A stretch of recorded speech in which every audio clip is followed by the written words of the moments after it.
is the American Nightmare, Cody Rhodes, and you are listening to Potsy and Tino on the Potsy and Tino Show. You want to pull up Facebook? Actually, it's on my Facebook page, so when you show it. Ladies and gentlemen, boys and girls, children of all ages, the Pots and Pans Network brings you its tag team champions of the world. That's right, it's the Road Dog Tino Gray. It's the badass Rob Potsy Ponchek. The Potsy and Tino Show. Our theme song, as always, is brought to you by Adam's House Cats, called The Wrestling Song. It's available on iTunes for 99 cents. 99. And we are here from the Pots and Pans Network. We always try to give you as much entertainment as possible. So, Tino, you know how the show starts. What's up with you? What's up with me? Let's see. Cheers. Oh, what, dude? We didn't. Let's see. Okay. So since we saw you last, we played. We did a show last week at. I'm talking about me, so I didn't do that again. Yes. We did a show last week at Woody's. That was a good show.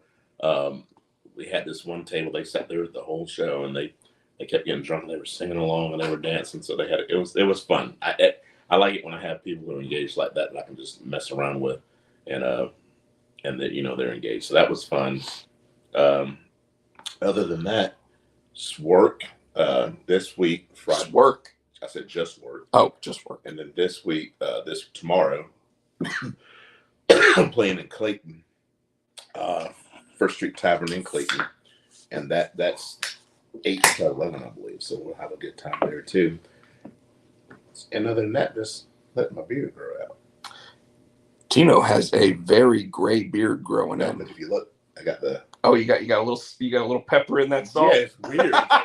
They started letting it grow in. At first, I was like, is it fucking? It's like a spot, right? And like spotty, like not growing in. I'm like, I'll be damned. It's black hair. So I've got like salt. Well, you got the pepper in the mustache. Yeah. And you got a little bit of salt, right? A little bit of pepper, and then everything else is salt. Yeah. Like I said, I've never grown a beard, and I'm gonna see. I might not be able to grow it past this. I'm just gonna let it go, and I'll. Well, I mean, honestly, like it looks like it's coming in pretty good. If you want, lean in and like show everybody what's coming in. It's a full beard. It's not a bullshit like patchy, like whatever. And using like the beard oil and the what is it? I wash it and do the beard oil and all that stuff. They said that helps. So you don't need any of that stuff. Look at this, man. The hair texture is different. See, yours is smooth. Mine looks like pubic hair. So if I don't keep it moisturized, it's not gonna look right. So I will tell you, you don't have to buy any of the product they're talking about. Do you? Well, I mean, you're bald, so you don't shampoo. But I would say get some conditioner and just condition your beard like twice a week. Well, yeah. But just condition it like twice a week, and you're normally pretty good because that'll soften it up and everything else. And I want it to get full, but I'm not gonna get like bushy. I want it to get full. I'm gonna keep it short. I just want to see how. Well, yeah, you're gonna have to like I brush it and all that shit. Well, yeah, but then you're gonna have to like sculpt it and everything. Oh, I go to you go to the barber and the barber will do it for you. Yeah, you don't have to worry about any of that shit. It's not like me where I sit there and go, man, my hair looks fucked up. I'm just shaving my head. I shaved my own head, which I almost did today because like I got a haircut. Yeah, I did. It looks okay. It looks fine. But I did it because this weekend I'll be at NC Comic Con, so I'm on 2 panels, so I wanted to like clean it up a little bit. I'll probably even like trim the beard and do like a opposite fade on it, so that way it's real short here and then it gets thicker down towards because that's what we can do with the clippers. Yeah, well, yeah. I'm like, everybody's like, oh, the beard's looking good. Because first I thought it was like shit, but everybody keeps complimenting it, so I'm gonna keep it. Because it's actually coming in full, it looks fine. Yeah, like it's one of those things where like certain spots are gonna grow thicker than others, so you just trim it and whatever. I think that's what happened when I used to say, oh, I'm gonna grow it. I didn't let it go. Someone said you can't touch it for a month. So I get pissed off after about a week or so, and it's like spot, bald top patches. 7 days I have a full beard. Yeah, but also I'm I'm not a very hairy person either. So it takes you got more hair than I do, I'm but not mine's very, light, so you can't see it. So I'm not a very hairy person. That's why I'm like, fuck. But it's growing in, so I'm like, I'm happy with it. No, it looks good, dude. I like when you showed up, I was like, Tino growing a beard. Like now, this literally. See, you can grow a beard. You've always been able to. I'm like, I can't do it. So, but... which is funny because I don't think like my grandfather had one, and my grandfather grew it for like years. Right. It had like the ZZ Top thing going. That's awesome. Right. So my sisters would braid it when they were younger. I thought you were gonna say your sisters had beards. I was like, whoa. My sisters had beards. No. So...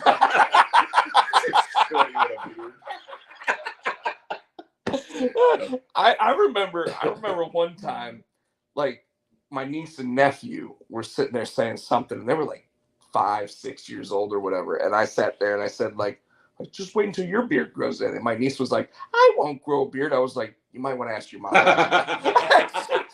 She was like, oh damn. So I used to braid your grandfather's They used to beard. braid my grandfather's beard, and it was like the one time that they wanted to hang out with Grandpa was because they were. And he'd let them. That's so cool. And he would let them. And so he'd have these 2 long, like he looked like something out of like a Nordic, that's awesome. like a Norse god type thing where he's got the mustache that comes down and becomes braids. I'll probably do that too. This is the same grandfather, by the way. I don't know if I've ever really talked about like my grandfathers or anything, but like my family growing up. So my brother had heart surgery at 4 months old. Okay. Really? Shit. Yeah. And during the process of it, my dad basically said, until we can't do it anymore, every year we will do it. He basically was praying. He said we will go up to St. Anne's in Montreal and pray to her. I guess she's like the patron saint of something that has to do with it. But he said every year going forward, we will make a family trip and we'll go up to Canada and Montreal, Canada, where they have like this giant church. For a 9-year-old kid like me, it was the most boring trip ever because you're literally being told, hey, you're gonna spend like 8 days with the family going up in like a minivan or whatever, and for the longest time it was like a LTD. Remember LTDs? Yes. Oh my God. So and then both my grandfathers from both sides of the family decided they wanted to be part of that trip. So my grandfather on my dad's side, small dude, probably 160 pounds, never got bigger than that. Always wore the button-down like shirt with short sleeves. Okay. Always. And then he would wear shorts. Well, and we would make this family trip like May, June, July kind of time every year. Dress socks with the sandals. Yes. But not only did he do that, but when he wore actual shoes, he still wore the socks that came all the way up to almost where the shorts ended, right? But that's awesome. He was also the guy that would sit there and say, age before beauty, I get to sit in the front seat, right? So he would always sit in the front seat. And the air conditioning, back then, they didn't have air conditioning vents in the back of the car. So it was hitting him in his shorts. So, of course, Grandpa was cold. And all of us are in the back, we're hot, dying, and you can't sit there and tell him, get out of the front seat. Now, if he were still alive today, I'd be like, get your ass out of the front seat. You ain't sitting there. No, you're sitting in the trunk. Oh, damn. You're sitting in the one spot that no air conditioning vents are because I don't want to hear no complaints, right? But this dude would sit there and every year would be like, well, my legs are cold, so we got to turn that off. Then my dad would be like, okay, Dad. And he'd turn it off, and there would be no air circulation in the car. No, because they wouldn't want the front seat windows down. And, if you put the back seat windows down in like in a station wagon or anything else, it just whoo up front, right? So, no, can't do that either. No fucking air circulation at all. And of course, there's 4 kids in my family. And on top of that, there's my mom and her dad was going too. So we have 8 people still in this damn car, and we'd be like, we're dying back here. My grandfather would be like, there are kids in Africa dying. And he was that guy. Like, and he would joke, but like, if you said, Grandpa, I'm hungry, he'd be like, did you eat yesterday? Now he would give you food, but he would ask that question every GD time, dude. Yeah, so that was what it was like trying to do this trip every year. I'd be 9 years old. I remember. Get my mouth washed out with soap. It'd be worth it though. Oh God, and he would have done it too. He'd have been like, you bring that shitty soap. We're gonna get him with that shitty soap. Let's grab, like It'd have been worth it. It would have been worth it. You're absolutely right. So this weekend though, getting back to stuff. So what you? NC Comic-Con, man. It is back. It is in Durham. It is at the Durham Convention Center and Armory. And Keen Spot and myself will be there with a booth. So it's going to be me, myself, Troy Dongara from Kid Slapshot. I believe Billy Parker is going to be out there. My buddy Mark is probably going to come out and help with the booth. Okay. And then I am actually going to be on 2 different panels. One of them is going to be Saturday at 3:00. I'm going to be talking about horror comics and horror movies and everything. And then Sunday at 3:00, I will be talking about, are you sure you want to get into comics? So, kind of like the booklet that I've been writing. So that one's going to be really interesting. The horror one, I think there are going to be other people on it that are also really involved with like horror stuff. So it's going to be interesting because they just gave me a list of the questions that they might want to ask during this panel. And I'm like, whoo, those aren't questions I was prepared for. I was like, what's your favorite line in a horror movie? Like, and I can tell you that right now, but I don't want to waste it because, obviously I'll be on the panel this weekend. But mine is welcome to prime time, bitch. Which one's that from? Nightmare on Elm Street. Remember they were in the mental hospital and he picked them up. Oh, that was number 4. Yeah. With The the TV. Yeah. Dude, So that's fucking awesome. I thought that was actually from Freddy's Dead, the Final Nightmare, but was that 3 or 4? It was 4 because they were in the mental institute. 3 was Nancy, and then the girl that survived with Nancy ended up going into the mental hospital in 4. Yes, and that's where they did that one. And yeah, that was like the one kid that just couldn't talk and he just sit there and watch TV or whatever. Yeah, I remember that. Yeah, I don't know why that line for years. That's my favorite line. So all right, I'll give everybody a little example. My favorite 2 lines from horror movies ever. The first one from Jason X. Okay. And a lot of people will say, Rob, I can't believe you like that movie. No, I love that movie. Is that the one who's out of space? Yes. Jason gets an upgrade is what they said from it. Or horror gets no. That was actually Michael Myers Halloween film. He said, "Happy Halloween, motherfucker." That was a good line too. Exactly.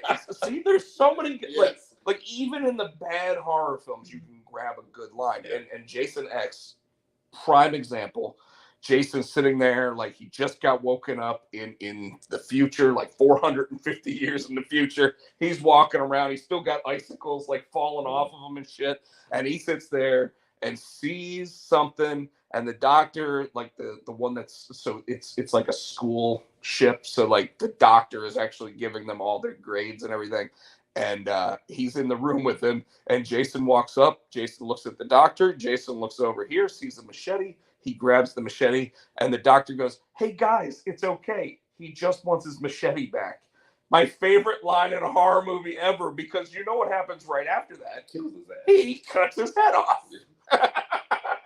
But my other favorite horror line from a horror movie of all time. Now, we could sit there and say things from like Silence of the Lambs or any of those movies. Yeah. But my favorite line ever is from Army of Darkness when Ash sits there and says, "Good, bad, I'm the guy with the gun." That's a good one. Yeah, he literally Like it's the bad guy. And he's like, "You're good, Ash. I'm bad, Ash. You're goody little two shoes." And he starts doing this little dance, and it's the same. It's Bruce Campbell doing both roles, right? And then finally, like Ash just holds the shotgun up to his face, and he goes, "Good, bad. I'm the guy with the gun." Boom, and just blows his head off. And like you just like you understand how the film goes from there, right? And so many of those films are like that. Like what I loved about Nightmare on Elm Street, I own the entire collection. I own that. I own the entire collection of Friday the 13th movies. I don't own all the Michael Myers ones, but I know which ones I like. We watched the Rob Zombie one on Halloween. Sure. And Nicole's like, "It's good, but I can do without all the titties." Because every time you turn around, there somebody's having sex and there's titties. Well, anyway. 3/4 of the time it was. Well, actually, you're right because it was the young, the 18-year-olds all showing their titties. But like at the beginning of the movie, it's all Rob Zombie's wife showing her titties. So it's like, well, I mean, he's the director. He's just sitting there saying, "Hey, baby, just go ahead and show your boobs." What I didn't get, and I was that day when Malcolm McDowell's in that one. Yeah. It didn't dawn on me. I watched all the fucking Halloween movies. I watched them all, and I never put two and two together. That fucking Laurie Strode was the baby, was his sister. I don't know how I never put that together. So no. Original. So in Halloween 1, the original, 1972. So I knew she was a babysitter, but I was like, then I was like, wait, she's his sister? So in the very first movie, she was just a girl. Yes. In the second film, so which still had what's his face as the Doctor, Loomis. Yes.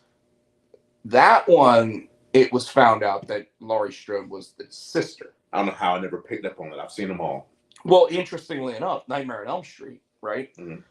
Has nothing to do with Halloween, but the interesting thing about that is the Laserdisc version of it has a deleted scene where, to open the world up more, Heather Langenkamp's Nancy is supposed to have a brother. Okay. Now, they ended up just having her be the sole survivor of the first one. And then, if you remember, at the very end of the movie, she wakes up and she gets picked up in a red car that has like the green and red top with Johnny Depp driving it again. That was all fake, apparently, because in the third movie, she's now like a counselor and everything else. And, obviously like, or she's a nurse or whatever, and finding out that like all these other kids are still having Freddy problems. Yes. I always liked that series because they were always able to get certain people to come back and actually do other roles. Like Johnny Depp was actually in Freddy's Dead: The Final Nightmare. Now, he was only on a TV screen, but him and even Roseanne Barr, I don't know why she was in it, but they were both in it. I think the one where they jumped the shark is when they had them playing themselves. So that was Wes Craven's New Nightmare. Yeah, that one I was like, And in that one, there's some really cool shit that happens, though. Now, the fact that, like, the demon that loves Freddy starts trying to take over the little boy, all right, jumping the shark. I agree 100%. But, and you know what? This is one of the things that I talk about when I'm on horror panels. Sorry. No. I'm going to say this because I don't think it's got anything to do with what they're going to ask me, right? No, I'm sorry, like we're just talking about wrestling. But this fascinates me. I mean, we're still talking about what's up with us, and we just got through with Halloween, so we could talk about horror films, right? So the concept that's always come up with this is that, like, why do we fantasize and make heroes out of these horror characters? Because if you think about it, Freddy Krueger is the child of 1,000 rapists. And he's a pedophile. Well, in the original one, remember, that's why they burned him. Well, it was never found out. Okay. But they found out that later on he was the child of 1,000 rapists. Yes, I remember that. So it was all these different rapists ended up raping because his mom's like a nun. She was a nun. That's right. And so they raped the nun. The nun ended up having the baby. The baby ended up becoming a bad baby. Which, I mean, you watch 25 years of Law and Order SVU, you find out that the baby's going to be a bad baby, right? Like, they've even started bringing back characters that when they were 14 in the show are coming back at like 25 now, and they're actually still psychopaths, but they're up for parole. You know, that kind of shit. Which, I mean, the show should do because the show's been on for that long. Why not? But like Jason Voorhees, in today's world, if you listen to how Jason Voorhees became Jason Voorhees, which was camp counselors did not pay attention to a kid that couldn't swim, who was Mute. not mute necessarily, but I would say special needs. Okay. Falls into the river or falls into the lake, dies, and then is resurrected by some sort of whatever. Mhm. Nowadays, you'd almost be like, that's a superhero. Or like we were. Am I wrong? Right. Or when we were watching the Rob Zombie, I was watching like, so yeah, he grew up in the same, like he got big. And all of a sudden he's lifting people up. Like, when did he get so strong? And then they like shot him and stabbed him. And I'm like, when did he become invulnerable? You know what I'm saying? I never understood. So you have to watch the second one from that to really understand it, because when you start seeing his wife again, she's suddenly like an angel. Who, Michael Myers' wife? No, Rob Zombie's wife. Okay. She starts showing up, Shelley Moon Zombie, whatever her name is. She starts showing up in the second film as like this like paranormal creature that's like able to sit there and keep pulling him up. Okay. And see that's another thing. And that goes to my point, is that these, like, Michael Myers was a dude. Yes. In 1972, he was a dude. He grabbed a mask, he put a mask on, started killing people. Went to Laurie Strode's house, which I kind of like the idea that now he went there, not because it was his sister, because when they did the 3 new Halloween films, he wasn't brother's sister. Yeah. It was just, that was the one that got away. Yep. So he finally started going after her. If you actually watch all 3 of those movies, the weird thing about it is that in the second one, she gets the best of him. Mm-hmm. That's when she sets him on fire. No, she sets him on fire in the first one. Mm-hmm. In the second one, the townspeople, it was really weird because it really had an allegory for the whole like pandemic. And like Anthony Michael Hall's character sitting there swinging a baseball bat at him and everything else, and then all of a sudden like Michael just gets up and literally just starts ripping people apart. Yeah. And it's at that point that he became more than a man in this new version of it again. And it really was, he just took all that anger and was able to have the adrenaline and the rage and everything else. But when he leaves that, if you watch the third one, sorry folks, I'm just going to ruin it for everybody. He's been living in like a sewer tunnel for like however many years are in between them at this point. And while he's doing that, eating rats, he's eating rats, and he just wants to be left alone at this point. But then all of a sudden somebody comes in, somebody grabs his mask, and he gets angry at that. And he goes, and he actually starts letting the kid do the killings for him as Michael Myers, until he finally just sits there and goes, this isn't what I wanted or whatever. And he ends up going after the kid.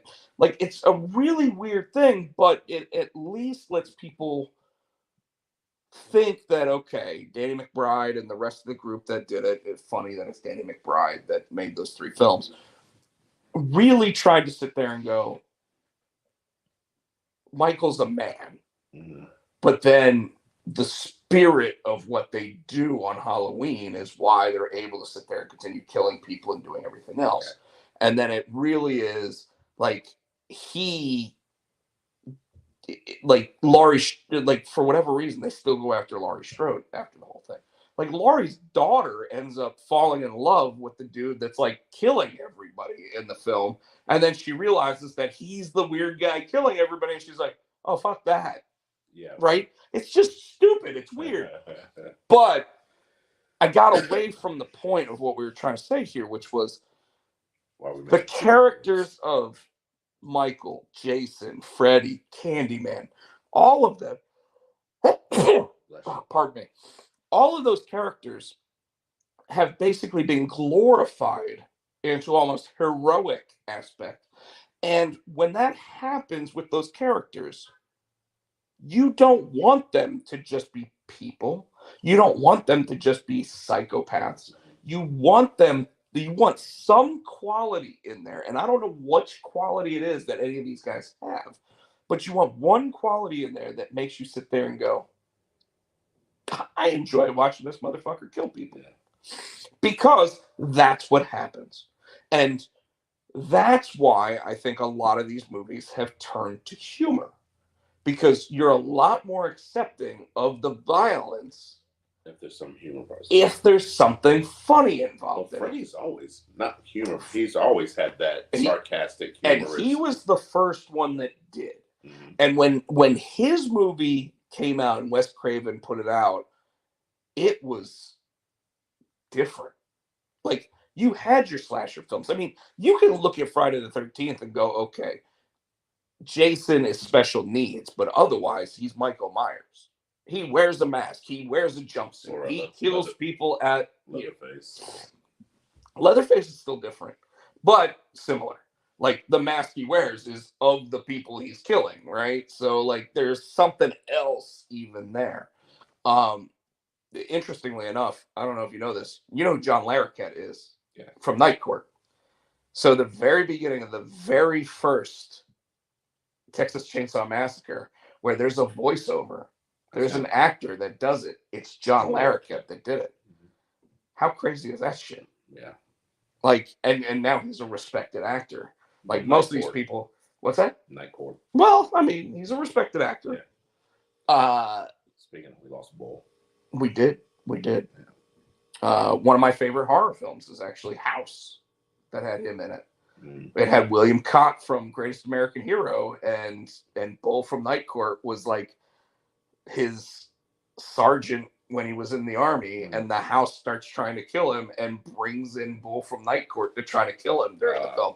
And tying it all back to like your Friday the 13th and everything, Sean Cunningham, who is the creator and producer of the first Friday the 13th, was the creator and producer of House. Nice. So yeah, by the way, I know a lot about horror movies, as you can tell.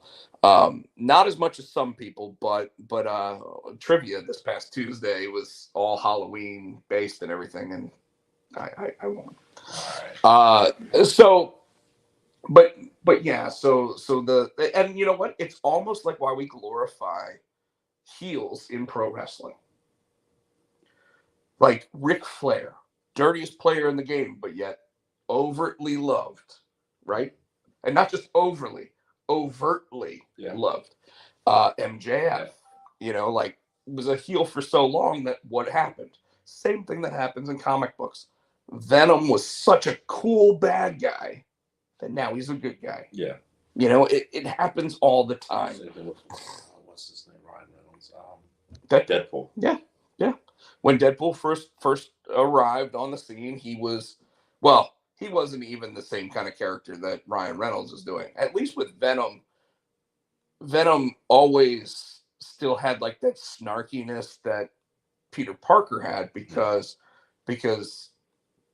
the whole idea is that every time the symbiote attaches to somebody else, takes traits from its original host and takes them to the next person, right? So that all made sense. But yeah, but like I said, it's almost identical to what we love about heels in pro wrestling. And when we really love a heel in pro wrestling, it just makes sense. So Roman Reigns, we love Roman. We wish he'd show up more often. We wish he'd wrestle all the time. I mean, Dusty Rhodes, he was a heel for a long time. Him and Dirty Dick Murdoch. I mean, Steve Austin. Yeah. The Rock. Mick Foley. The Undertaker. Triple H. They've all had those massive runs as heels. And yet, we love them.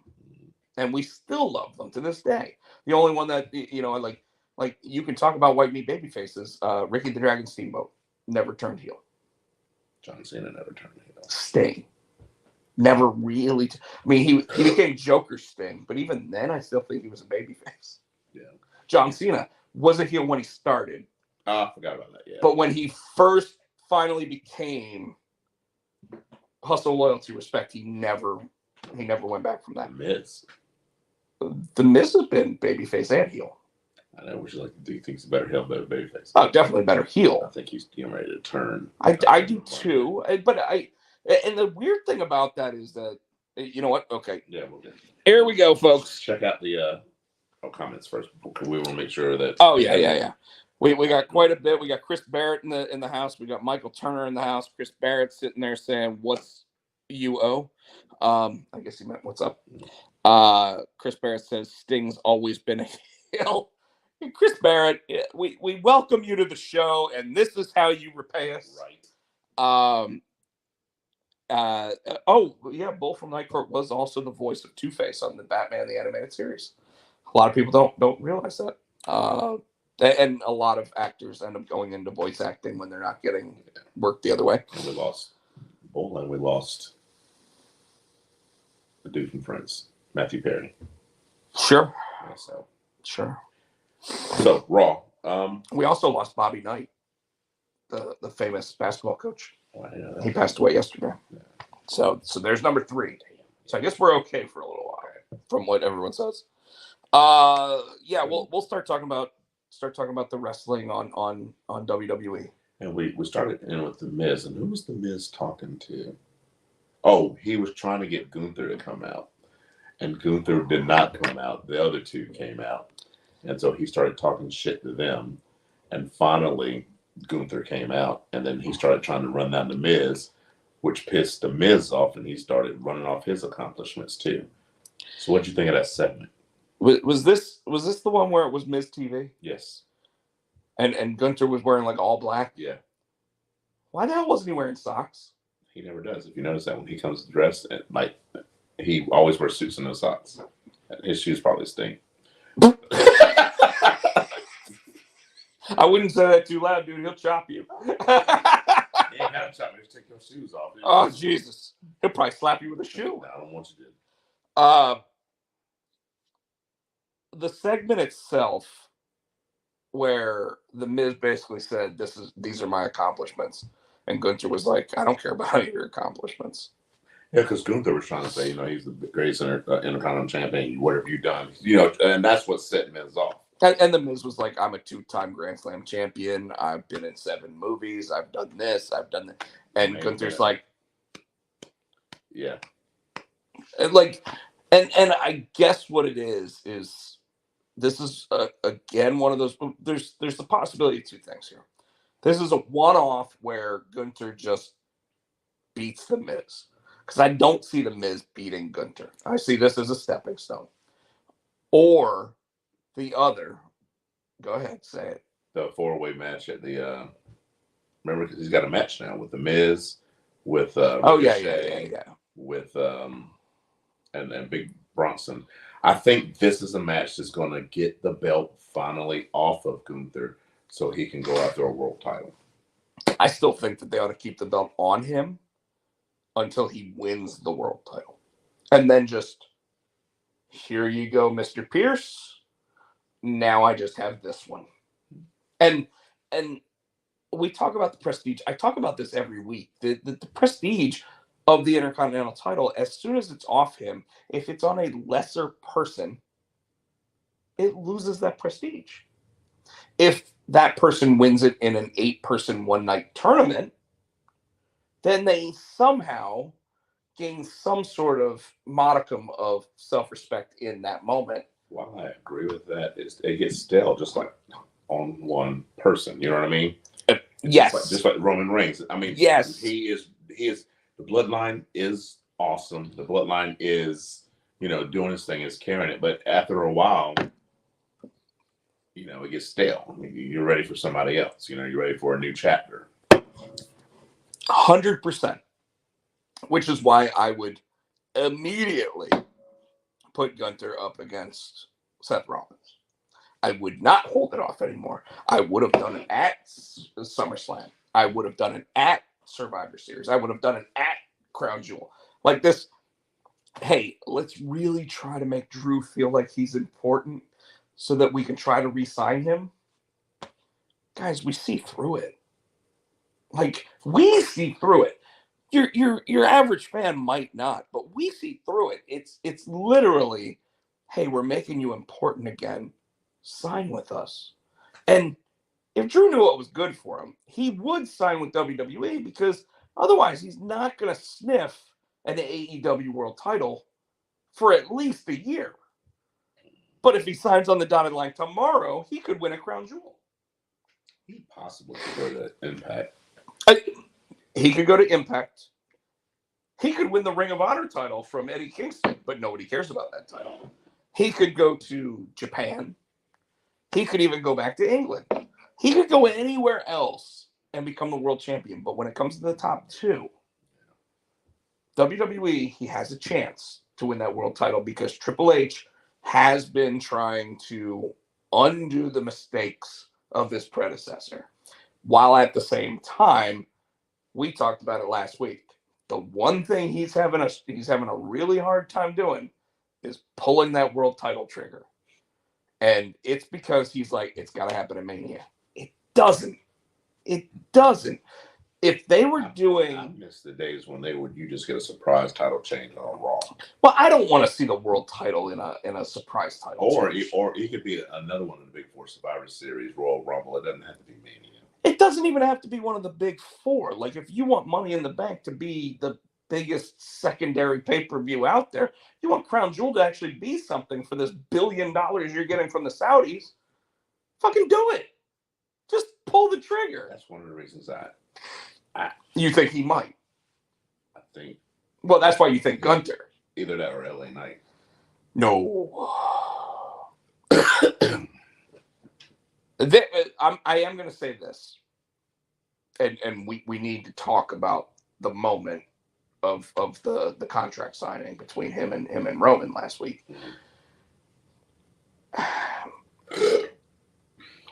I would say that the chances of LA Knight went from 0 to about 4% to probably now at about 12% that he could win the undisputed title at Crown Jewel. I would say he's literally at probably the highest percentage since Drew McIntyre at Clash at the Castle. And Drew was probably like a 22 or 23% at that point. So almost a 1 in 4. Triple H is going to pull that trigger. And yet he didn't. This is half of that. Like, it's LA Knight's first chance. If you're not going to give it to Cody on his first chance, how the hell are you going to give it to LA Knight on his? Think about it. They just screwing LA Knight. Everybody thought he was going to win that U.S. strap. He hadn't won. I don't think he's won the pay-per-view. Yeah, yes. He won the Battle Royal, and then he beat him and John Cena beat the Bloodline. So he's won his last two, and he's won against big opponents. But you and I discussed this. He's going to get the consolation prize. The consolation prize nowadays, I'm sorry, Triple H, doesn't work. He is so over right now. They're gonna waste it. You're going to pull a Sami Zayn on him. They're gonna waste it. And Sami is not anywhere near as hot as he was in February, when they should have thrown him into the WrestleMania main event and actually pulled the trigger and said, sorry, Cody. Like, Cody has the mind for the business.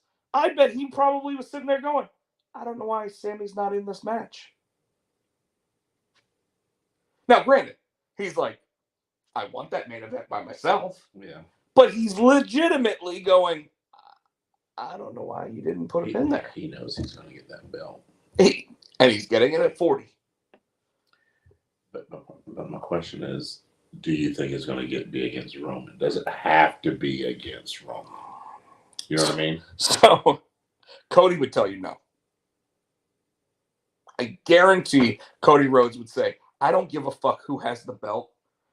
I would rather win it at a house show at Madison Square Garden where my dad didn't win it than win it at WrestleMania. But they build it up to where it has to happen at Mania. And unfortunately, because of bad, stupid booking decisions, LA Knight not winning Money in the Bank. You know what? I wouldn't be mad. Cody Rhodes not being the guy traded to SmackDown. All these things happened, and they could have easily set up just a main event at WrestleMania between Roman and Cody and still let everybody else have their cake and eat it too, because LA Knight could have beaten Seth Rollins or Damian Priest for the world title. Here's my question: why can't they do this? We can still have Roman and Cody at Mania if that's what they want to have. Why not let LA Knight get his win here, and then Roman win it back, like at a Rumble or another pay-per-view, and then they can still have their Cody and Roman match. Why can't they? I just don't want them to fuck this up like he's Sammy. You know what I mean? LA Knight's too fucking high. Let him win it and lose it. I mean, he can't win it again. You know what I'm saying? Let him win it. Hold it a couple months. Let Roman come at Rumble, maybe. You know, if they figure out how to get it back on Roman at Rumble.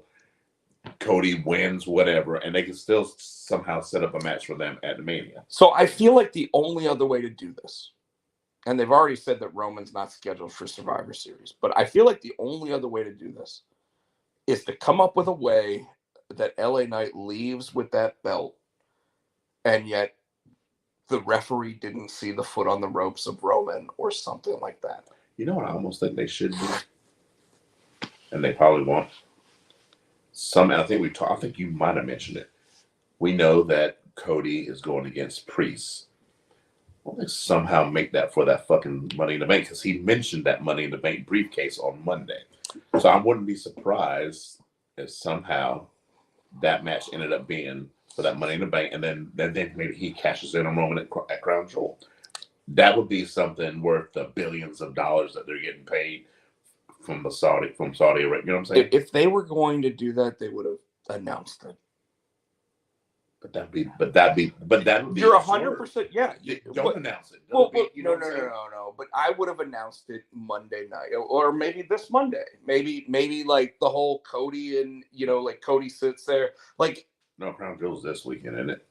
Oh, is it? It is, isn't it? Yeah. Yeah, you're right. Unless it's some Friday. So, but see, Monday night, I would have had Cody Rhodes sit there and say, I was talking to Adam Pearce, and you know what? Because you were lollygagging with that damn Money in the Bank, senor, this match is going to be for that Money in the Bank contract. And I absolutely would have done that, because then if Cody wins that, Cody can use it whenever. But I really do think Damian loses to Cody and then cashes in on Seth. Because if you look back, remember when Seth won during the main event at WrestleMania when it was Brock and Roman? Do you remember what Seth had happen in the very first match of that night? Didn't he lose? But who?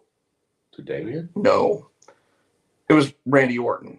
Because remember, like Seth went for the stomp, and he lifted up, and Randy Orton turned it into the RKO, and 1, 2, 3, and Randy Orton won that match. And then at the end of the night, Seth Rollins came running down with the Money in the Bank and walked out with the world title. I think we're probably more in line to see something like that. In fact, if I had to guess, if the Cody versus Damian match opens the show, think we might know how that match goes. But here's the other side of that, is that Roman and LA Knight is supposed to close the show. So do you have a cash in before that? Unless he cashes in on Roman. Not happening.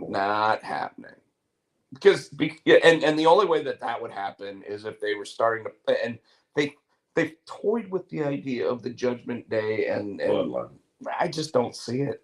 I don't see it. They wasted and they even wasted the opportunity. I told you, like, he's got a knee injury. Well, Seth's got a broken back.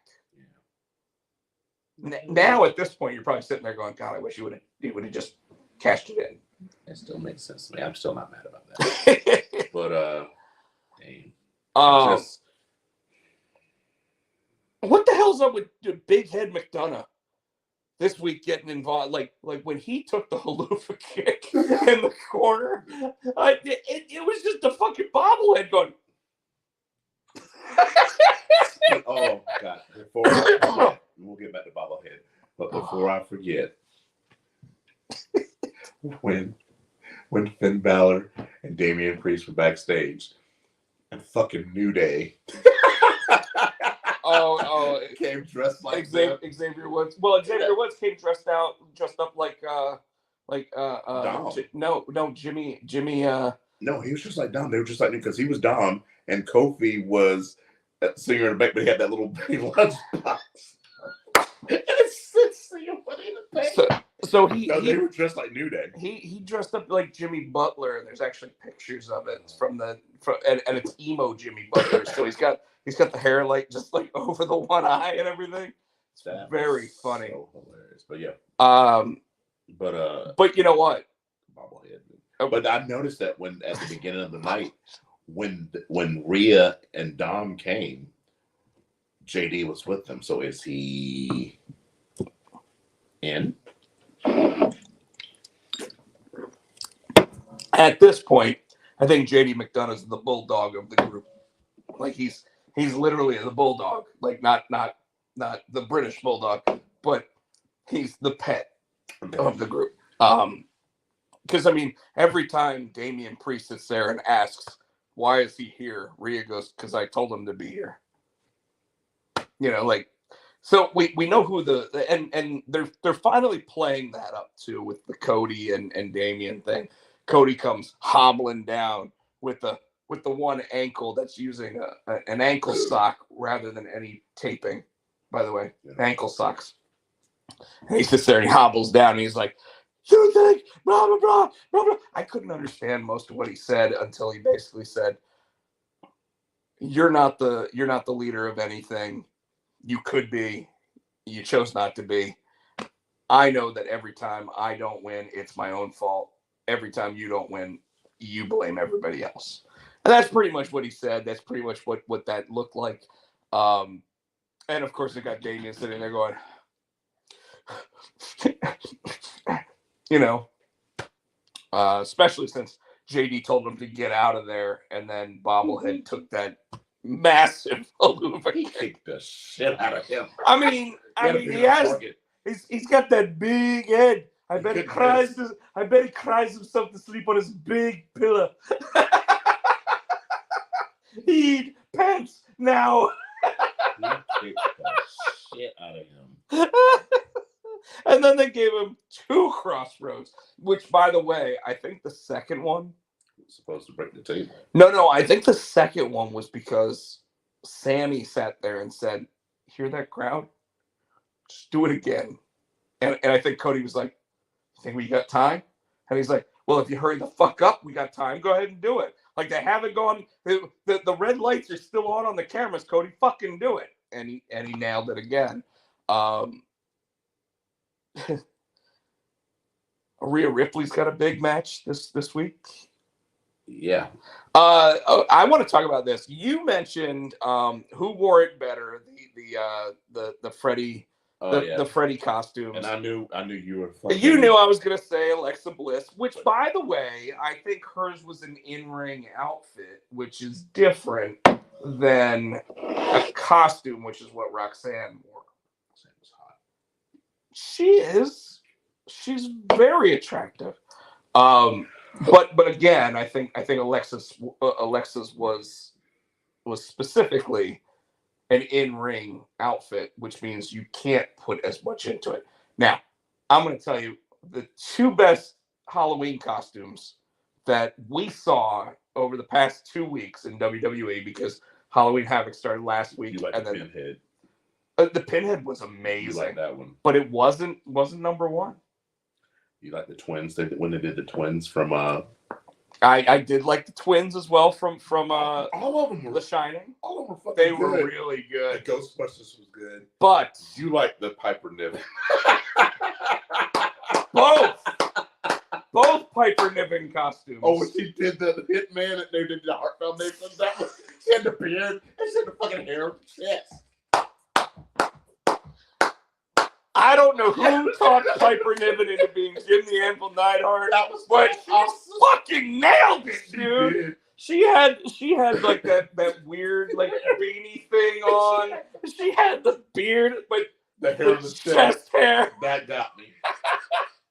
And What Chelsea? Her hair, but she had Brett's hair. She did her hair like Bret Hart. she had Brett's wet hair. When she went to get the kids sunglasses, she snatched it back. But she did the when she came out.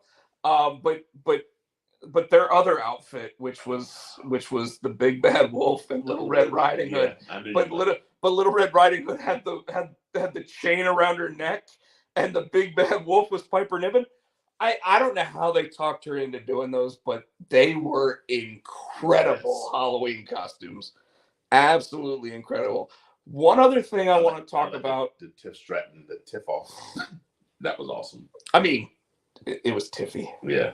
You know, she deserves every bit of credit she gets.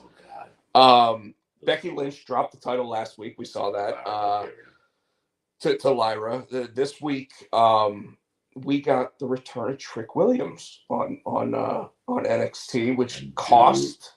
I thought it was gonna be a damn Triple H and Shawn Michaels moment. I thought he was gonna be like, "Bitch, I saw the video." I thought he was coming, but he didn't. It was me.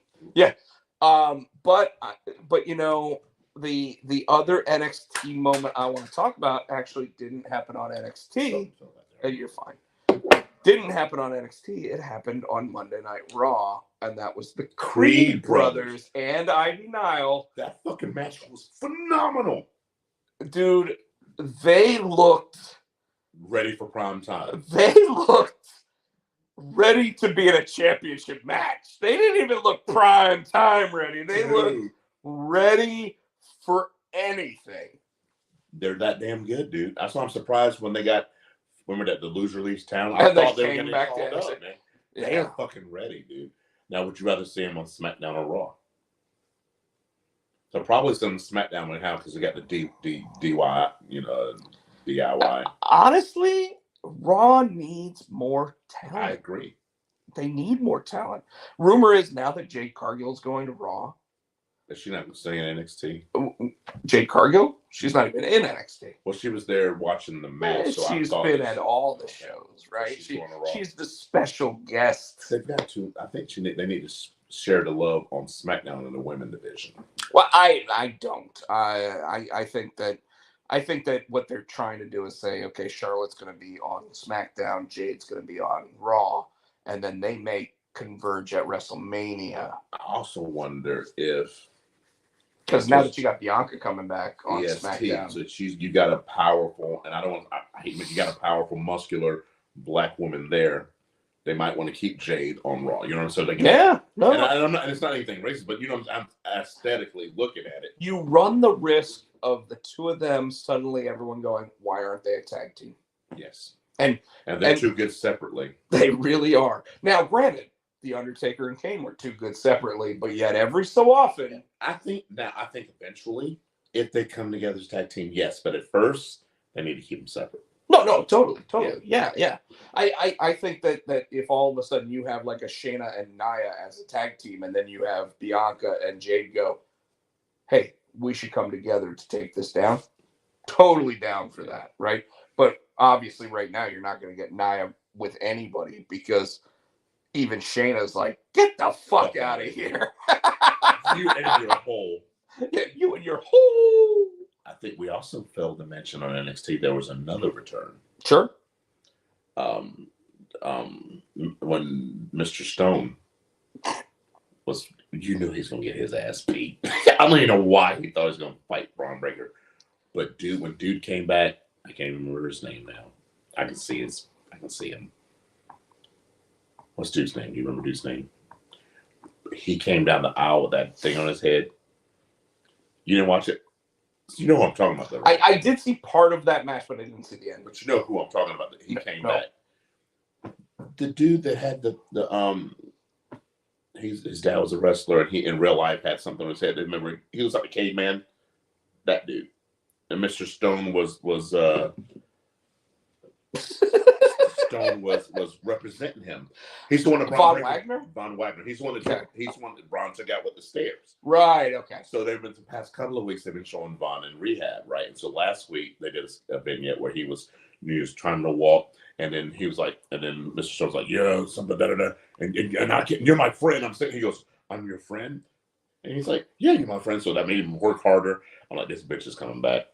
So Mr. Stone is getting his ass whooped. What's up, Justin Dar? What's up, Justin? We hadn't heard from you in months. So Stone's getting his ass whooped. And then all of a sudden you hear Von Wagner's music, and he comes out with his head wrapped up, and he comes down, and he proceeds to So is he Festus now? No. He proceeds to beat the fuck out of Braun Breaker because, he was in defense, and then he choke slammed Braun on the stairs, and he was going to hit him with the stairs, so they moved him out the way, and Braun goes up the ramp. Breaker goes up the ramp like scared. So I'm like, okay, that's going to be something. But I thought that was good.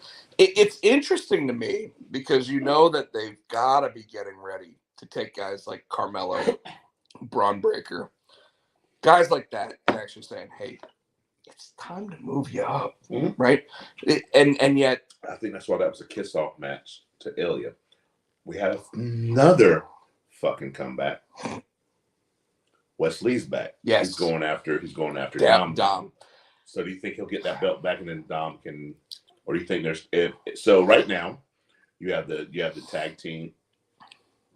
They're Finn and Damian are tag team champions. Rhea's the women's champion.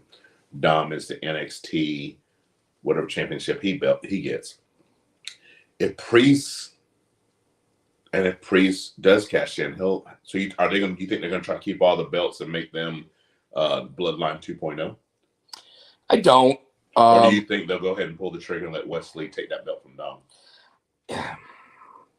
There's always the possibility of taking the belt from Dom, but the reason why the belt works so well on Dom, and you know this as well as I do, is that they get ratings from him. But you know what they could do? So if Priest wins the championship, right from Seth, what's to say they can? And Dom does lose the belt to Wesley. What's to say they can't do the Freebird rule and let Dom and Finn be the tag champs? You see what I'm saying? So that way they still I think it's because when the championships were actually won, it was specifically Damian and Finn. You're right. I mean, because obviously when the New Day used to do it, right? But when the New Day came down, you never knew who in the New Day you were facing, right? They always said the New Day, and they would like the three of them, and two of them would hop up on the rank. I guess you could still do that because technically, you could interchange them. I think that you'd have to play with the story a little bit to do that, and have Adam Pearce sit there and say, well, Priest, you obviously have obligations to be the world heavyweight champion because of that. So you could. At the same time, I don't know if Priest would want that, right?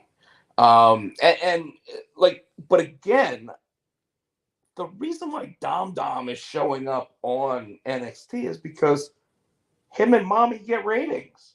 And I don't care what anybody says. In that little building that they've got, like 600 people can fit in it, right? Mm-hmm. In that building, now everywhere else, you know that filtering of his voice is not real. They are pumping in that noise. And even though Triple H, absolutely. You don't think the crowd's really that loud? If the crowd was that loud, that is a Road Warrior pop. Every time. I would love to go to a live event. Well, there's one in Charlotte in February. Just to see. And by the way, the tickets are available now. Okay. $98 to get in the first 5 rows. Oh, I thought you were going to say nosebleed. But anyway, so you said that. Or no, not first 5 rows, but first bleacher rows. So you think that it's piped in. Anyway, so you think they're that hot, they're going to keep the NXT belt on him so he can keep going to NXT? So, you ready for the hot take? Oh shit, yeah. No, it's not. It's not a bad one. The hot take is this: is that until WWE signs the television agreement for Raw and NXT and probably Peacock, they're going to continue to pump NXT up until they get that deal. Because think about it. Right now, NXT rivals AEW ratings. We didn't think it was... When we saw NXT 2.0, we never thought that was going to be the case. Yet somehow... What they come back to is not the 2.0 anymore. Well, you're right. But that's because Vince isn't in charge. Mm-hmm. Now, granted, Bruce Pritchard's still there. Yeah, fuck him. He still knows what he's doing. Like, as him and the producer that make all the video packages, they know what the fuck they're doing. They're the best two in the business. Let's be honest. Yeah. But the thing is that, like, right now we know that SmackDown is going to USA. Yes. We don't know where Raw and NXT are going. You don't think they'll stay on USA? What? Originally, I did. Because I was like, oh, USA's just getting everything again. Yeah, why wouldn't they? Well, why would they pay $1.4 billion to get SmackDown, which is the higher rated show, and not already have locked in Monday Night Raw? Because then the contract for Fox is up next year, so that was They probably... both are. Because if you remember, they signed both those contracts at the exact same time. Raw and SmackDown. Yeah. And then NXT got started like 6 months into that contract. Now, granted, I think that the NXT portion is part of the Raw contract. I don't know that for a fact, but I mean, like, Well, that's part of the contract. Why would they take NXT and not Raw? You know what I'm saying? Why would they separate it? You see where I'm going with this? Like, they've already said that SmackDown can change channels. They have no problem, or not channels, but change times and dates. They've already said they have no problem with that. At $1.4 billion for 5 years of that broadcasting, which last week I posted an article that showed how much money Fox has lost by signing the $1 billion contract. And yet USA gave them a 40% increase on value. Like, it's got me thinking that they're thinking, we wanted the higher rated show, 2 hours. We don't necessarily want the other 5 hours anymore. Now, I think they want it all. I've already said, I think Universal wants to just buy it, but now that it's part of TKO, I don't think they can buy it. So they might want to make it a full block and everything else, but there's nothing set in stone that it's gonna. And you're hearing things like ABC might want it, and then they'd move Raw off of Mondays because you got Monday Night Football, and ABC and ESPN have Monday Night Football. So you could see them moving into Tuesday nights, putting it on ESPN. That's Disney. Yeah. You could see going to Amazon, where Amazon now has Thursday Night Football. So maybe they do Friday Night Raw. And then you see SmackDown move over to Monday night for USA. That way they still have Monday Night Wrestling. I mean, there's so many things that could happen here that the answer to your question is, for once, I don't have an easy answer on this. So then they would have to take the shit off of Peacock then, wouldn't they? Not necessarily. Like, Peacock has like that contract that says, hey, after the first month, we can then put this stuff on Peacock, right? That's going to be a whole nother thing. I think what Universal's trying to do is package all that together. And I think they're trying to package it all together. Hey, $4 billion over 5 years. You give us Peacock, you give us Raw, you give us SmackDown, you give us NXT. And we'll give you the four things on NBC on Saturday nights. Actually, they said prime time now. They didn't even say Saturday night's main event, which normally was in the place of Saturday Night Live. They're saying they're saying primetime specials. So I kind of think that you're going to see like Crown Jewel suddenly as a something, on NBC. So I mean, it really is something that I'm not sure of. And normally, Tino, I could sit there and say definitively, because remember, besides like 4 years that it was on TNN, It's always been the USA. it's been on USA for 30 years. And yet now, I'm not so sure. I do think that they are probably the number one for it. And with Peacock, I could even see them sitting there just going, we're moving Monday night. We're moving NXT to Peacock. Like, we want to open up that Tuesday night 2 hours so that we can sit there. Although, I don't know. Maybe they sit there and they go, 800,000 people watching right now. We want that every week. I mean, TNT seems to be okay with that. TBS seems to be okay with that. TBS seems to be okay with 675,000 viewers, right? I mean, last week, by the way, was the lowest rated Dynamite ever. Last week or this week? Last week, not yesterday's, but last week's. And on that note, I want to start talking about AEW. Lots happened in AEW over the past 7 days. Specifically, MJF had 2 matches. And he had one on Collision. And I want to talk about that first because it was to become the longest reigning AEW World Heavyweight Champion ever. What'd you think of that match? I called it. That he was going to win? Yeah, remember? I said, I said, I don't think Kenny will make it as much as I. No. Don't like him. No, I grant you that. I didn't think that Kenny was going to take the belt on a random Collision. I thought that them announcing that match was specific to try to get ticket sales up, which is an Eric Bischoff thing to do. Okay. And you remember that. Mm-hmm. We're going to put Hulk Hogan up against Bill Goldberg in Atlanta at the Georgia Dome, which originally was a dark match. But all of a sudden, it gets announced for Nitro on July 6th. And it still got cut off. Was that the one still got cut off? They had to. No. That was Goldberg versus DDP at Halloween Havoc. Yeah. But and Hogan and Sting too, didn't it? Yeah, at Starrcade. Yeah. No. The one at the Georgia Dome was when when Goldberg beat Scott Hall to maintain his U.S. title, and then went up against Hogan at the end of the night.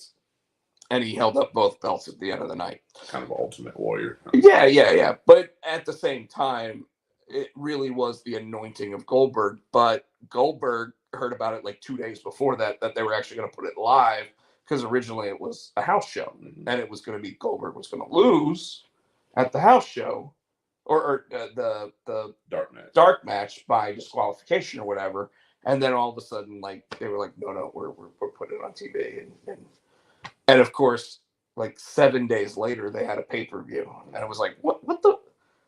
Why wasn't it a Bash at the Beach? I think because Georgia and Goldberg play for the Falcons. I think that's what they were saying. Well, but what they were trying to do is get 80,000 people or whatever it was into the stadium. Yeah. And I think they still only had like 45,000 people there, and half of those tickets were comped. Yeah. Like with this, like we've talked about how AEW attendance is way down. Yeah. When AEW first, and I saw something today on the Facebook group, and I just want to read it to you, to everybody here in the audience, because I laughed at it, but I was like, it's not wrong, okay?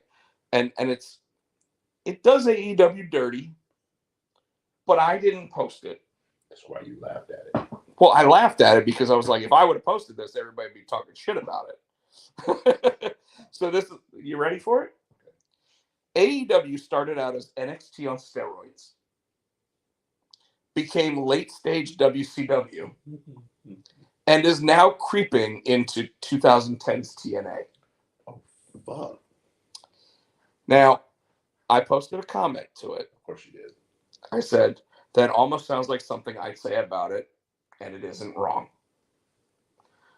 Then I posted, and yet 9 out of 10 things I say here recently get blasted with a, have you ever watched AEW or WWE Mark comment? But this statement isn't far off, and yet I'd even say that the last part is inaccurate.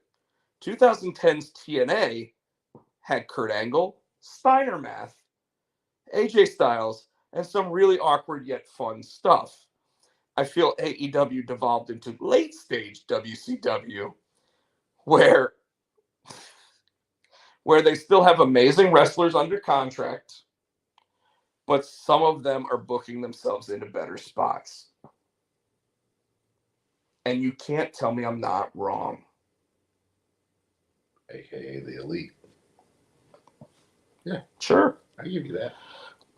Someone else actually posted incredibly accurate to the original statement, not my statement. But I give you that. But you and I talk about this quite a bit. And even this week, what did the Elite do? The Jacksons had a match, they lost. Kenny and Jericho had a match, they won. But then after all of that, they got another backstage segment all together where the Jacksons are like, why did we even get the Elite back together if you're just going to blah, blah, blah, blah, blah, and let this guy into our locker room? And then, of course, Jericho's like, if you're going to talk to me, talk to me. Don't sit there and talk around me. Yeah. And while the segment was fine for what it was just eating up time. Well, I think, especially since. Well, I like that the match before that we were talking about, so we can't gloss over that. That was the Elite defending their Ring of Honor 6-man championship against Swerve's team. Right. And so David mentioned that Nana wasn't there because Adam would want to get his arms and da. During that match, they called Swerve out. Or no, Swerve came out. And he said, whose house? Yep. Adam went and chased him, which I like that further there. Absolutely. Absolutely. And then they lost the championships, which I think it look like it's going to happen as they're going to split the Elite. I think are the Bucks going back heel and Kenny's going to stay face. Obviously, that's what it looks like. And it's eventually be Kenny and Hangman against the Bucks. I don't know. I'm not sure I care. Yeah. And that's the whole problem is I don't care. Yeah. Like they're trying to make that into a story that they already have other stories going on. Mm-hmm. And let's be real. The Ring of Honor 6-man championships, if you already have an AEW 6-man championships, isn't that way too many 6-man championships? Like, if you want to do a 6-woman championship, okay. I don't think they have women tag team championship. I don't think they do. So I would do a women's tag team championship match, and I would get rid of the Ring of Honor 6-man. Well, I wouldn't get rid of it. I would do a combination match. I'm going to combine it because he bought that. They're going to eventually have their own thing, and I think they're waiting on when this whole deal, if they do the deal, was it with Max? Well, let's be real, Tino. They currently have 5 hours of live television. Well, 4 hours of live. Rampage is normally taped at this point. But they have 5 hours of television. That Rampage hour could be Ring of Honor. I mean, you got 5. Would you or would you not be more interested? You got 7 damn hours of WWE. Agreed. It's too much. But would you not? But hold on, 2 of those hours is NXT. No, is NXT too? Yeah. 5. Okay, yes. Yeah. Okay. So 2 of those hours is your developmental brand. So why can't Tony Khan sit there and say, "Hey, TNT, we've already said that like Claudio's on that, Eddie Kingston's on that, this guy's on that, this guy's on that. Like, why can't we just make that hour?" What?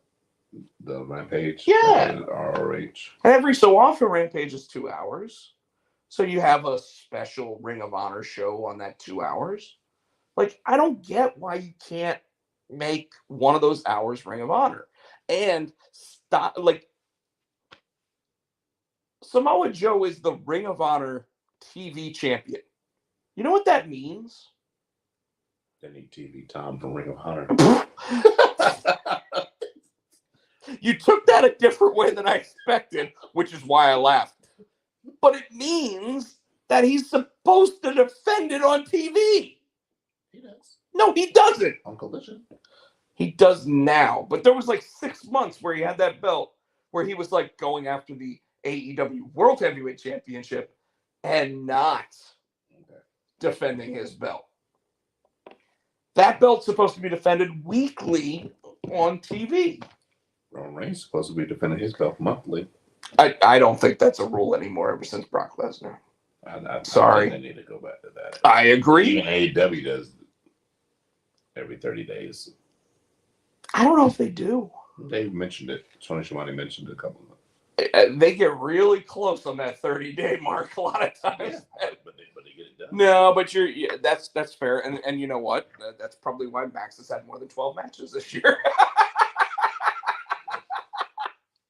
Speaking of which, going back to the Max versus Kenny match, we started talking about it. We completely went on off the rails. It was a really good match. I bet, and I joked that Dave Meltzer would give it the so. You know role-playing games, right? Well, Kenny was in it, so it probably did get a 5-star. Well, you know about like role-playing games buffs when they say, hey, you know, like I just picked this card, so I've got like a +2 on attack. Yeah, I don't play role-playing games. Okay. Anyways, so I said when it comes to this match that Dave Meltzer gives it the +2 Kenny Omega buff. So if it was a 3-star match, it's a 5-star match. If it was a 4-star match, it's automatically a 6+ star match. That's terrible. But it's true. Thank you. Which, by the way, there's only one other person that he gives 5+ star matches to, and that's Will Ospreay.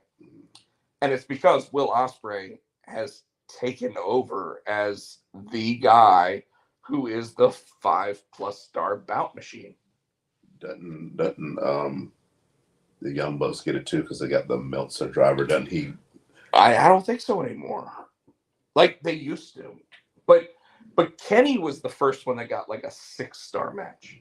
And it's literally, I mean, it's like when you go and you look at the health rating and sometimes it's 102% and you're like, how the fuck did they get over 100%?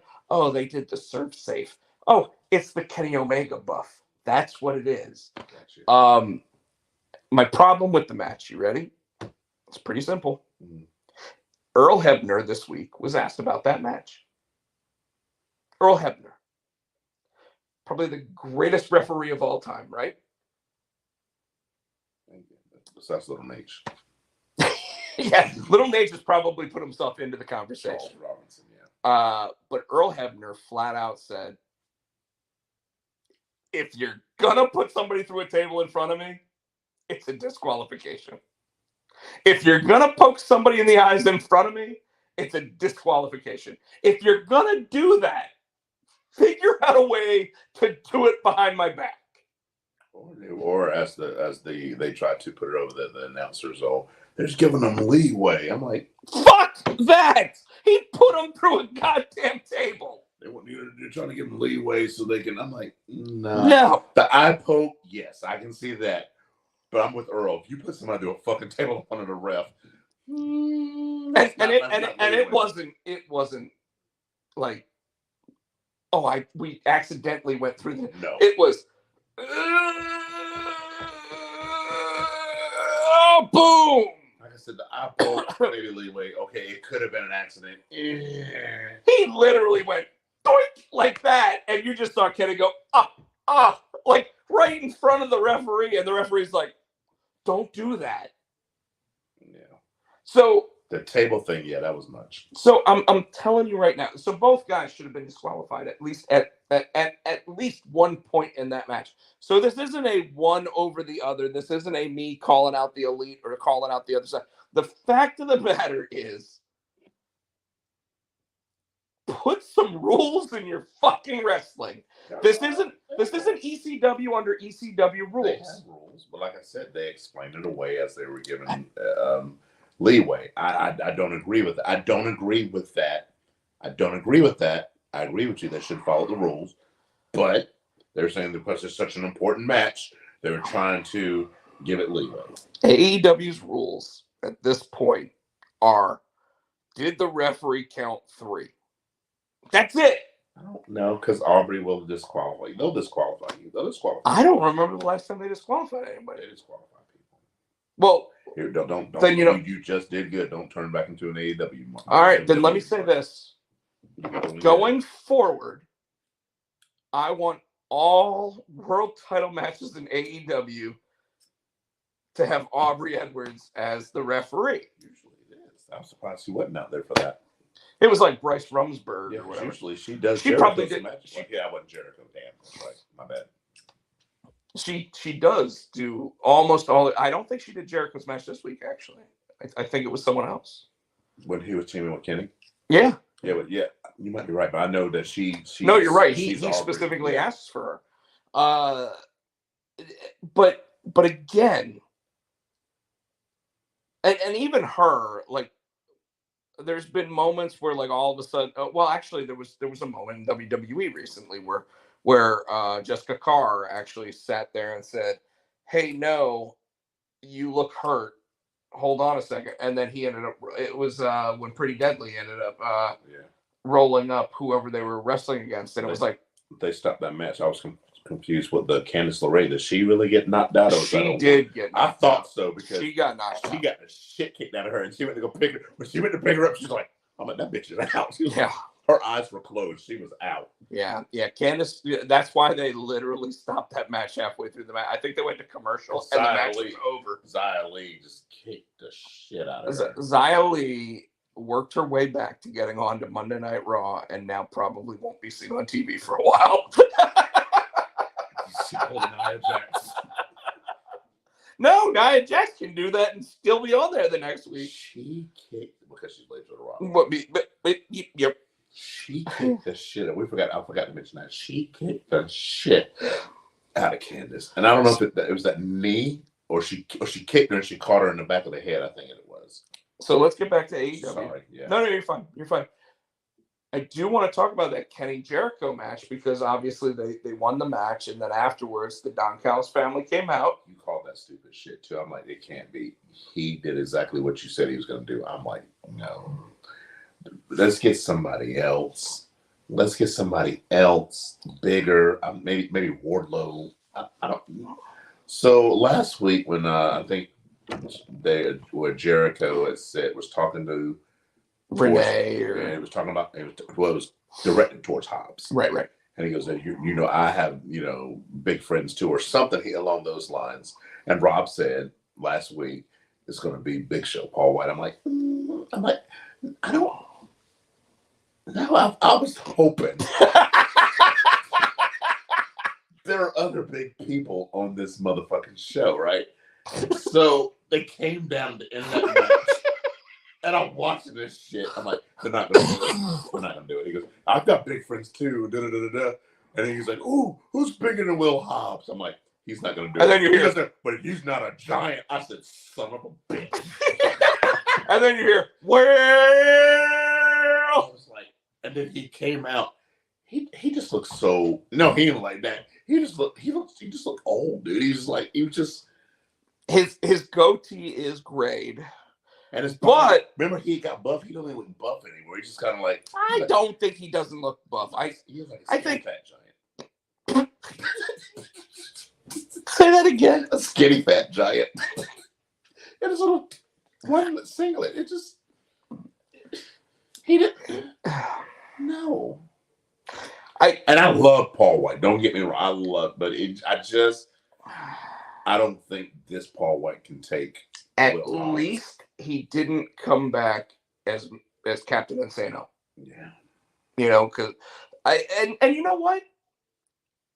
If it's a one-off, Paul White comes back and helps Jericho lose that match.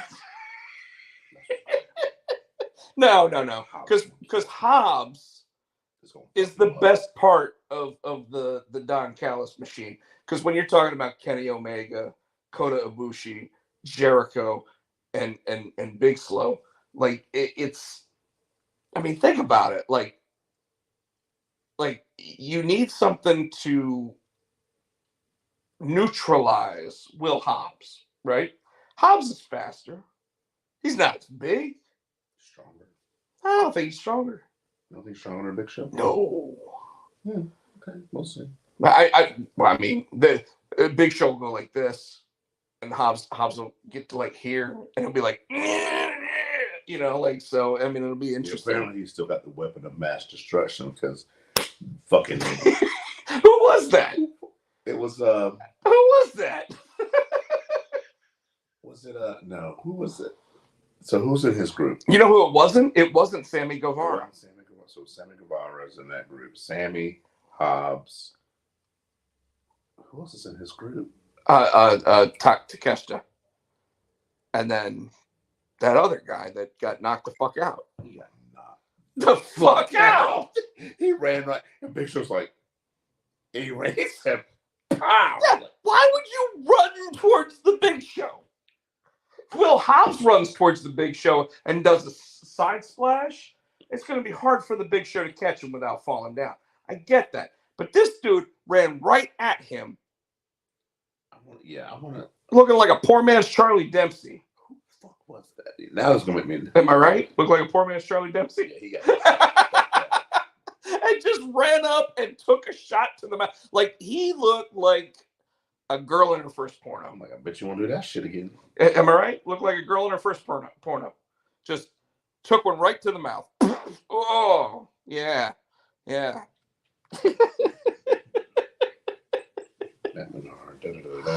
Oh, jeez. Yeah, that's what they. Can we talk about how somebody actually called Kyle Fletcher? Remember, he's one of the Aussie Open. Okay. Yeah, he ran at him and he punched. He didn't look like Kyle Fletcher. That way, he does actually look like a poor man's Charlie Dempsey. No, he got knocked the fuck out. He But- like a poor man. You going to the dentist? What was I gonna say? I was. See, skinny fat Big Show. I mean, he still looks skinny for the Big Show. Right here. He knocked that.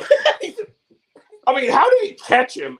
And just like He punched the. he literally he broke him like a fucking pinata. He Folks. ran up. He said, Like a fucking pinata. He looked like that giant that's at your birthday party. Grabbed the pinata and just went candy for he everybody. hit him accomplishment. He didn't even go. He just went. But anyway, oh, then we had the women's title match with I like this match I like this match too. I like what happened for multiple reasons. I like what happened at the end of that. I match, know you too. did. I know you did. So it was This is on you. Sheeta, whatever her name is, and I can see her face. I can't think of Willow her name. Nightingale. Willow Nightingale. Yeah. This was a hell of a match. Yeah. This was a really good match, but Sheeta won. Oh, you liked the Sky Blue aftermath stuff for that, right? Was that match? Yes, but before all that, Yes. everything went black and white. And what I'm loving, they did it on Collision, and they did it here. So everything's in color, and then they do something with Tony Storm, and the shit goes black and white, and then they go back to color. Like when she was on commentary, it was like color, and then it's just black and white. There was color, but I'm loving this Tony Storm shit. So Sheeta won, and all of a sudden Tony Storm's music hits, and she's got the Butler now, He came Luther. down. Luther. He came down with a pillow, and it was the fucking shoe. I didn't see what it was at first. It was the It was the shoe, and she came and knocked the shoe out. She's just like, and not then she ran and she grabbed Tony by her damn house coat, and she's trying to get out of the house coat. So I'm loving the Tony Storm stuff. Yes, and then Willow Nightingale is still standing in the ring. The lights go out.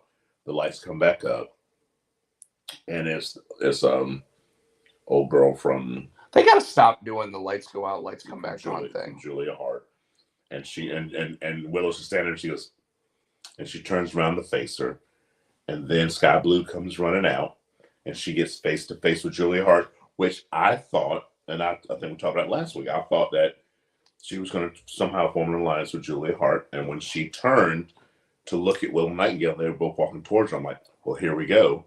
But Sky Blue tricked the shit out of me because she turned around and spit the blue mist. Yes. And not even in her face. She caught her in the neck. I'm like, she caught her right here. How do you miss? Well, she caught her mostly in the hand because her hands were blue. Yeah. It's like they're spitting toilet water at people now. But tiny bowl. But I do want to talk about the fact that Sheeta went up against Willow Nightingale. Because wasn't it just last week that I sat there and said they need to start combining their two women's divisions in AEW and start having the women's world champion go up against the people that were only going up after the other belt? Mm-hmm. And I'm not only surprised, I'm impressed. I am too. Because it wasn't a squash. It was actually it was a quality match. Yes. Absolutely. Now, if this was Britt Baker as the champion, I think it would have been more one-sided. However, I was very impressed with it. You know what? Speaking of matches that were very one-sided, I want to talk about a match that happened at the very beginning of the show that we haven't talked about. That audio. Yes. You think it was one-sided? Very. Now, granted, he lost, but it was very one-sided. Now, at the same time, this women's match, you're absolutely right. The Toni Storm thing, I said it a couple weeks ago, maybe last week. I don't even remember when it was, but I mentioned that she was really upset about having to cut her hair when she worked for the WWE. Then she did it. They released her like a couple weeks later, and now she keeps her hair that length, and she's doing the Marilyn Monroe thing, and she is phenomenal. She's nailing it. Like, I don't know who told her this was a good idea, but she is fucking on fire. Banger after banger. The matches are good. The vignettes vignettes are amazing. The fact that she can do the picture-in-picture vignette when no one else can is like mind-blowing. But then on top of all of that, like, she's the picture of a world champion. Well, she'll get that belt from Sheeta. I'm pretty sure she will. Like I said, I do want to talk about the Claudio versus Orange match because one, I was a little surprised that Orange maintained that international championship. I kind of thought that the way that match was going at the beginning, Claudio was going to take that belt. When Claudio did the sleeper swing, that's to snap his neck, dude. Can't even get it out. Orange Cassidy proved to me that he's a star, not by winning the match, but by his selling of the match. The fact that when he got put in that sleeper and he just was like whatever it was, and his whole face was contorted and everything. It was changing colors. It was like he was holding his breath. Yeah. But Claudio, no, because he got him underneath the arm, so he had more leverage than like. I didn't see that. Claudio's a pro. Okay. Remember, Claudio's the guy that had his two front teeth shoved up almost into his nose. And came back and fought again. And was still fight. He finished the match and then fought like 3 days later. But but like when he did the thing where he just threw Orange onto his shoulders and climbed up and got up to the second rope, and then Orange started fighting him, and then he was like, bitches, and then he just pulled him back up because Orange tried to do that power bomb out of the corner, and Claudio just held on and was like, and then he was like the one hand, and he's sitting there going, no, no, no. And then he just grabs him and pulls him up, slaps him across the face, and then holds him for a second rope. I mean, like, how in the world does anybody not think that Claudio Castagnoli deserves to be a world champion? Because that dude, like what he did there, like Orange won the match. Claudio was the star. Yeah. I think Orange won that match because Tony's eating his asshole. But Moxley's gonna remember. I know. Just last week when he did the shoulder check to Moxley, and Moxley came out and proceeded to whoop his ass after that match. He did. And Moxley's gonna win that belt back, although Moxley does not need the international championship, considering he's a 3-time AEW world champion. Like that dude never needs a secondary title belt at all. Like, on the secondary. Like you want to put him in a tag team where he's helping Wheeler Yuta get over? Fine. Give them the tag team titles. I don't even give a fuck. Tag team titles are worthless at this point in AEW because the Young Bucks are just going to take them whenever the fuck they want, right? We've already announced that. Yeah, because right now they're on. I mean, unless they let Baby Rock do his thing. No.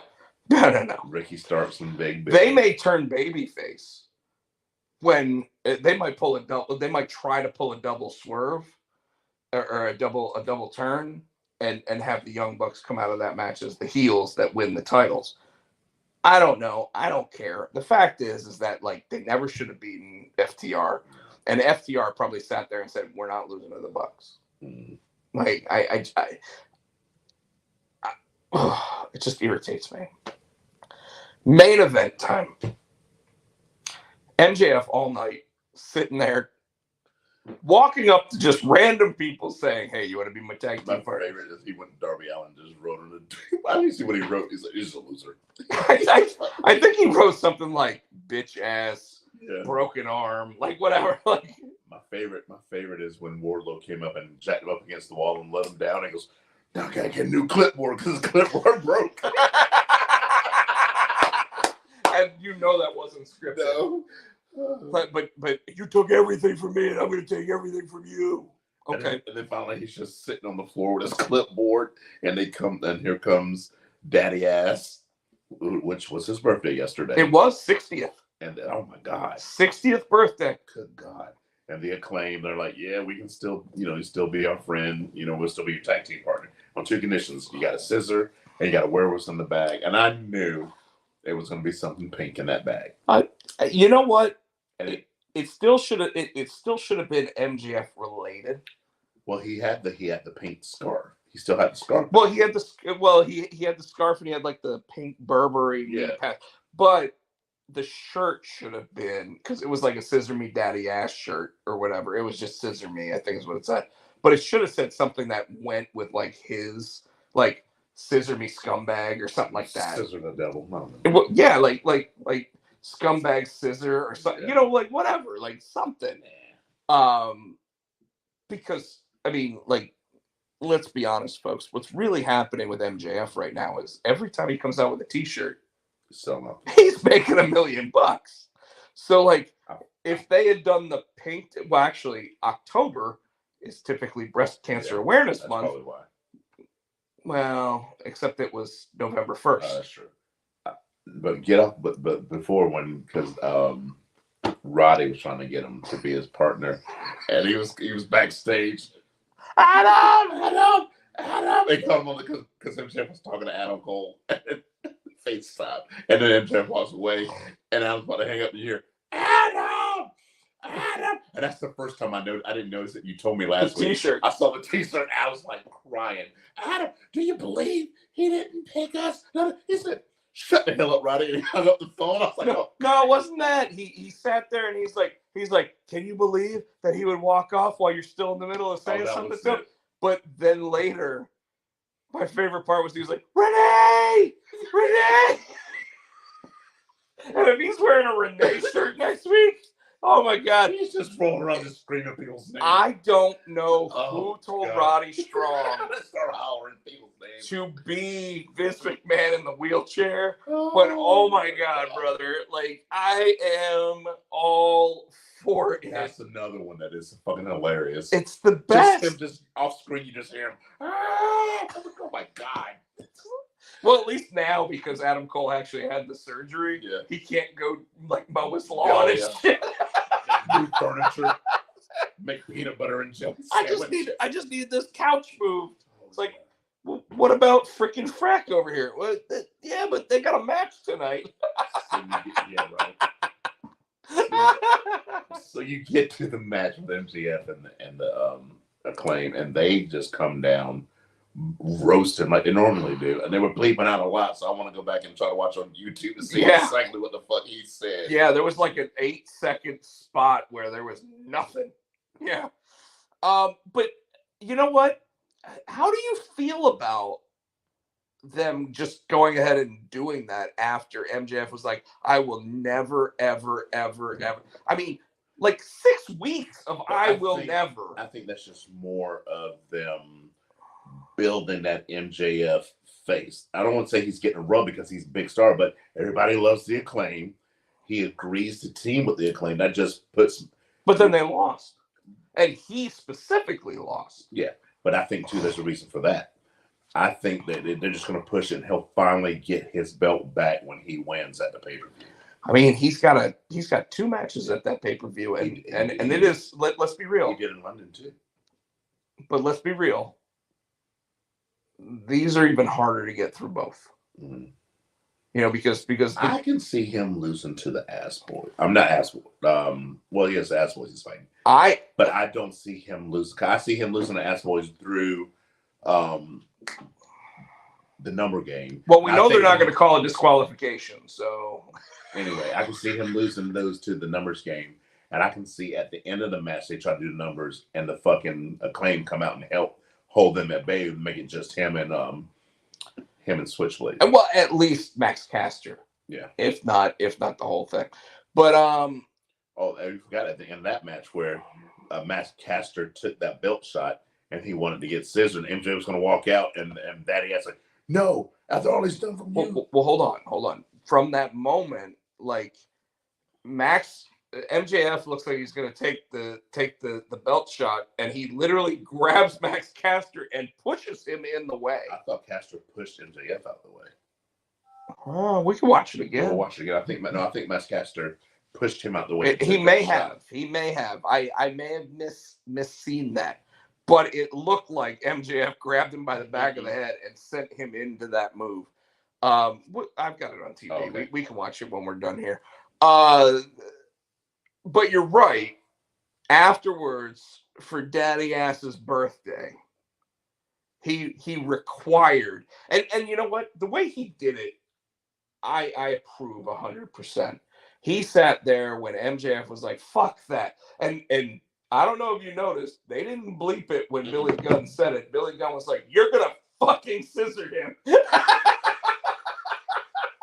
I think they figured because it wasn't on mic, they wouldn't be able to get heard. He yelled that shit. The cameras were too close. You're gonna fucking scissor him. The cameras were too close, and they picked up on it. Or it was probably something like you're not gonna fucking do that to him or something. You're gonna scissor his ass, and it's like what? And he did it. He did, and you know what? Like, all in all, I thought Dynamite was actually a solid show. Yeah. I like I said, I didn't like the whole like Young Bucks grabbing an extra segment just to sit there and complain about Chris Jericho. When, I mean, granted, should they? Yes, but that's something that they could do on Being the Elite. That's what they do on that show, right? Yeah. Good. before we finish. No, yeah. What is the what's time? We didn't because we skipped off the WWE before we gave our predictions for the Crown Jewel this weekend. Oh, yeah. Did you pull it up? Yeah, we'll go back. We'll finish this. Well, let's do it because I did have a couple things that I wanted to talk about, like that are TV related that are right at the end. But okay. Alan Wake 2, by the way, I finished it today. Oh, you finished it, dude? Fucking amazing, like incredible, folks. I'm gonna tell you right now, if you haven't watched my streams of me playing Alan Wake 1, Alan Wake, American Nightmare, Control, Quantum Break, whatever, Alan Wake 2 is literally a video game masterpiece. Like, it is amazing. This is going to be the order that we might have. Let's just go through it. What do you got? I'm gonna have to start from the bottom because they got the 2 championships at the top, but then at the bottom they start off with the pre-show, and if it goes like this all the way up, you might have a point. You're gonna like this. So the first match in the kickoff show is Sami Zayn and JD McDonough. Sami Zayn to open the show. If this is right, what are you looking at? Sorry, there was a meeting about a cartoon that we're. If this is right, guess what the first match of the night's going to be? What I said. Damian and Cody. Yeah. So who wins that? Cody. Okay. Who do you think? Yeah, Cody. Okay. United States Championship, Ray and Logan. Logan. Wait, I've already given my WrestleMania prediction on Logan Paul losing that that US title. Women's Championship, Io versus Bianca. I think Io maintains. You think so? I do. I think Bianca comes back and takes that. It probably is the one title that I could see changing hands, but I don't think so because I think that this is going to be the start of Bianca really looking like a heel. Okay. I think that she could. Like I think she's going to get angry. I think she could, in the middle of a match, and cheat to win to be the heel. It's possible. Okay. Cena, so you think Bianca? I think Bianca. Okay. Cena and Sikoa. It's been 2,000 plus days That's since what I'd John say, yeah. Cena won a singles match in WWE, but I see Jimmy Uso actually helping Solo win this match. I don't want to, but I see it happening. So you think Solo? I do. I think Cena's going to pull it out. I would like, you know what? I don't normally say this, but I would like to see Cena win. Yeah. Is that 5-way? Ripley, Jax, Baszler, Rodriguez, and Stark. I'm saying Zoe Stark. No. I'm saying a dark horse. No, I don't think so. I think Rhea retains. I just don't see them letting them have all the belts, so somebody's got to lose. I think you see Nia Jax and somebody else run to the back fighting each other and takes them out of the match entirely. Probably I would say Shayna. Yeah. Which takes out Rhea's biggest competitor in the match, so that's why I think Rhea maintains. Okay. Drew and Seth. You say Seth? I do. I say Seth. However, I did say I could see a Damian Priest cash in. That's what I'm saying. Who's he cash in on, though? Whoever wins. Seth. Who wins the match? Seth wins the match. Okay. Yeah. I see Drew actually finally snapping, throwing him through the table, doing all of that. Then Damian coming down, cashing in, throwing him in the ring, hitting him with his finisher. 1, 2, 3. Knight and Reigns. Roman Reigns. I'm still going. I'll pull for an underdog. I'll say LA Knight. Do you really think he's going to win? I think he's dead. I really do think he's dead. I don't see why they can't let Knight win, let him hold it, and let Roman fucking win it back. You know what I'm saying? I agree with you. Especially if Roman's going to take time off, as they're saying.